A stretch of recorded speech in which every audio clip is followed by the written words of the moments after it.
Udell and his navigator pulled the handles of their ejection seats, not knowing if they'd hit the water before their chutes opened. I got in a body position, pulled the handles, and in that length of time, another 4,000 feet went by. I left the cockpit at 3,000 feet, and I got my parachute at less than 1,000 feet.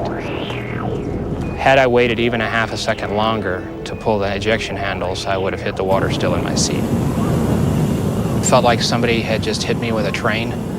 When I went out into the wind stream, it ripped my helmet right off of my head, broke all the blood vessels in my head and face. My head was swollen the size of a basketball, and my lips were the size of cucumbers. My left elbow was dislocated and pointed backwards. The only thing holding my leg on was an artery, the vein, the nerve, and the skin. And my left leg snapped at the bottom half. I found myself exhausted, hanging in a parachute. I could feel the cool night air on my face. I could hear the parachute ruffling above me.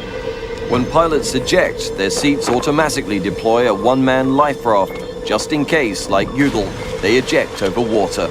I had just grabbed a hold of the life raft. I hit the water. I went to kick my legs to try to get in. Well, when I went to kick my legs, the bottom half of my legs were just flopping.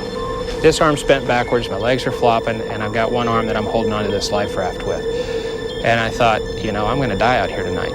The first indication of death came into my mind. I said, so this is what it's like to die. And then I thought, you know, I said, I can't die tonight. I said, I got a wife and a baby I need to see reborn. And if I don't get in this raft, I'm not gonna make it. He knows that he has only minutes to climb into his life raft before the freezing ocean kills him. I stopped everything. I started praying. I said, God, I need some help. I tried one more time to get in the raft just by using my one arm without kicking my legs, and I managed to get right in. It took seconds for Udell to eject and hit the water, but it took 4 long hours for the first search and rescue planes to find him.